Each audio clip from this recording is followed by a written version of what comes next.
नमस्कार, न्यूज 24 देख रहे हैं आप और आपके साथ मैं हूं सऊद मोहम्मद खालिद। इस बुलेटिन में हम आपको बताएंगे डायरी में कैद हनी ट्रैप के डर्टी कोड्स के बारे में। जी हां, मध्य प्रदेश के हनी ट्रैप कांड से एक के बाद एक लगातार नए नए खुलासे हो रही हैं और इसकी परतें उधरती जा रही हैं। और जो तस्वीरें इस वक्त अब तक निकल करके सामने आ रही हैं वो और ज्यादा चौंकाने वाली हैं। जांच में जुटी दरअसल एसआईटी के हाथ एक डायरी लगी है और इस डर्टी डायरी में बेहद हैरान करने वाले सबूत मौजूद हैं। सूत्रों के मुताबिक डायरी में उन नेताओं के नाम लिखे हुए हैं जो कि इस हनी ट्रैप गैंग का सीधे तौर पर शिकार हुए हैं।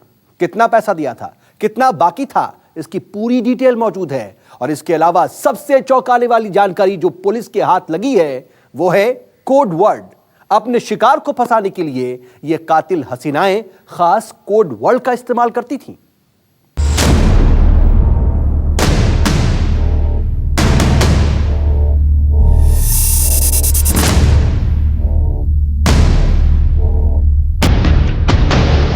आज खुलेगा हनी ट्रैप के कलंक का कोड वर्ड।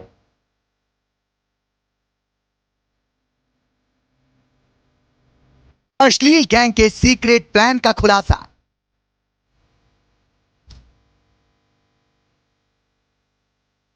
पंछी और मेरा प्यार से कैसे नेताओं का होता था शिकार।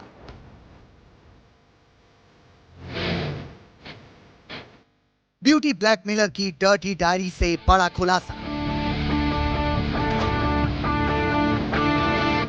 मेरा प्यार और पंछी जैसे कोड का क्या होता था मतलब।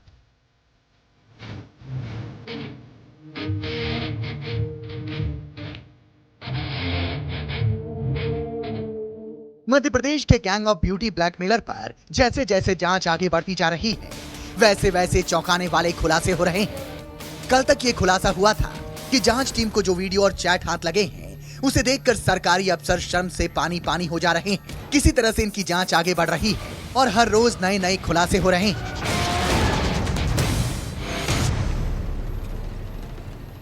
मध्य प्रदेश हनी ट्रैप मामले में रोज रोज नए खुलासे हो रहे हैं। सूत्रों की माने तो एसआईटी ने इन युवतियों के पास से एक डायरी बरामद की है। उस डायरी में कई रसूखदार नेताओं के, आला अफसरों के और कई बड़े उद्योगपतियों के नाम दर्ज हैं। इतना ही नहीं, युवतियों में उनसे पैसे का भी ब्यौरा है जो उनसे लेन देन किया गया है या फिर उनके ऊपर वकाया है। कुल मिलाकर एसआईटी लगातार पड़ताल कर रही है कि इस डायरी में कोडवर्ड में भी जो नाम लिखे हुए हैं वो आखिर किन लोगों के हैं। पकड़ी गई महिलाओं के पास से एसआईटी के हाथ एक डायरी लगी है जिसमें पूरे काले कारनामों का लेखा जोखा मौजूद है। डायरी में शिकार बनाए गए लोगों से वसूली गई रकम और बकाया का तो ब्यौरा है ही, साथ ही धंधे में इस्तेमाल लाए जाने वाले कोडवर्ड्स का भी जिक्र है। ये खास कोडवर्ड है मेरा प्यार और पंछी। गिरोह से जो भी जुड़ता था उसे धंधे के इस कोडवर्ड को सबसे पहले बताया जाता था। कई बार ये गिरोह कोडवर्ड वीआईपी का भी इस्तेमाल करता था।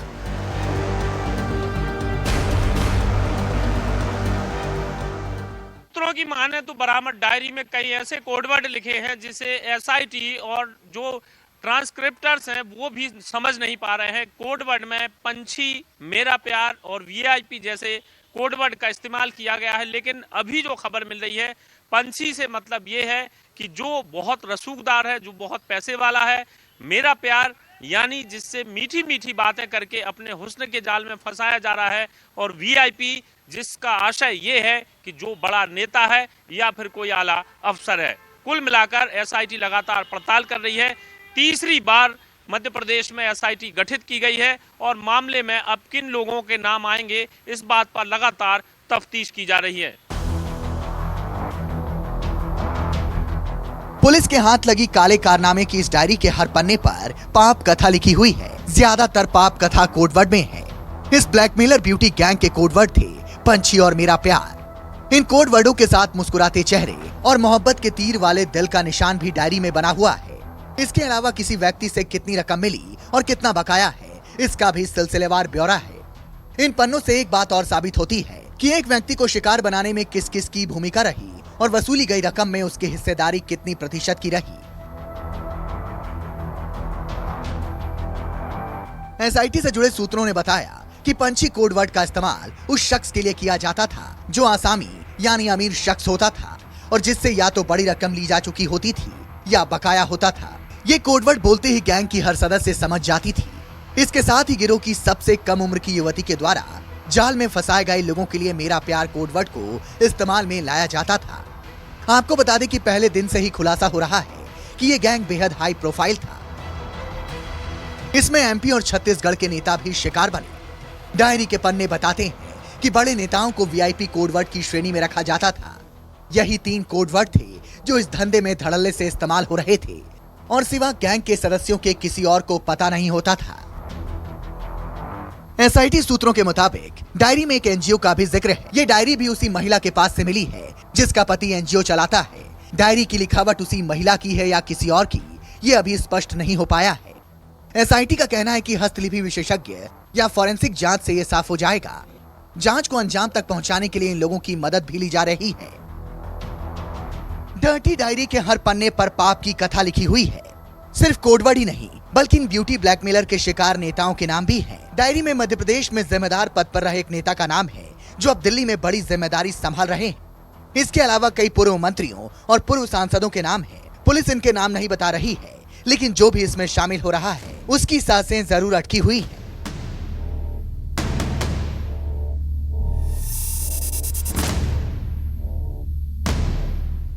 एसआईटी की जांच में एक और बेहद ही हैरान और चौंकाने वाला खुलासा हुआ है।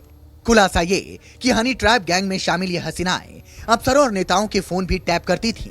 इसके साथ ही इन रसूखदारों के चैट पर भी नजर रखती थीं और इसके लिए बाकायदा एक सॉफ्टवेयर कंपनी को भी हायर किया गया था। पुलिस सूत्रों के मुताबिक आरोपी महिलाओं ने बेंगलुरु की एक निजी कंपनी को सर्विलांस का जिम्मा सौंपा था। यह कंपनी सर्विलांस में एक्सपर्ट मानी जाती है। इस सॉफ्टवेयर कंपनी के जरिए साइबर सिक्योरिटी, साइबर फॉरेंसिक और फोन सिक्योरिटी के काम कराए गए थे। सॉफ्टवेयर के जरिए अफसर और नेताओं के चैटिंग, एसएमएस के साथ कॉल भी रिकॉर्ड किए गए थे। बताया जा रहा है कि इस कंपनी की एंट्री एमपी में बीजेपी सरकार जाने के बाद हुई। कहा तो ये भी जाता है कि ये कंपनी पहले केंद्रीय एजेंसियों के लिए भी काम कर चुकी है। मामले की जांच कर रही एसआईटी के सूत्रों का कहना है कि पकड़ी गई महिलाओं के मोबाइल, लैपटॉप और पेन ड्राइव से बड़ी संख्या में वीडियो क्लिपिंग मिली है।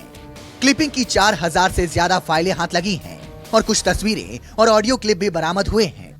गिरोह की महिलाएं अपने जाल में फंसाए गए व्यक्ति की गुप्त तरीके से वीडियो क्लिप बनाती थीं, जो कि ब्लैकमेलिंग के लिए उनका सबसे बड़ा हथियार था। उधर मामले की जांच में जुटी एसआईटी के बदलते चीफ को लेकर सियासत भी गर्मा रही है। ये ऐसा मजाक है जो इतनी गंभीर घटना के प्रति सरकार के दृष्टिकोण को दर्शाता है। रोज रोज बार बार जिस ढंग से परिवर्तन हो रहे हैं एसआईटी में, वो शुभ नहीं है। देखो, रोज अगर आप एसआईटी बदलेंगे तो संदेह के बादल तो खड़े होंगे और ऐसे मामलों में शासन को संदेह से परे रहना चाहिए। भले ही इस पर सियासत गर्मा रही हो, लेकिन साफ है हसीनाओं की ये ब्लैकमेलर्स गैंग अफसरों, नेताओं और व्यापारियों को न सिर्फ अपने हुस्न के जाल में फंसाकर उनके साथ अश्लील वीडियो बनाया करती थी, बल्कि अपने शिकार पर पैनी नजर भी रखती थी। भोपाल से गौरव शर्मा के साथ ब्यूरो रिपोर्ट, न्यूज़ 24।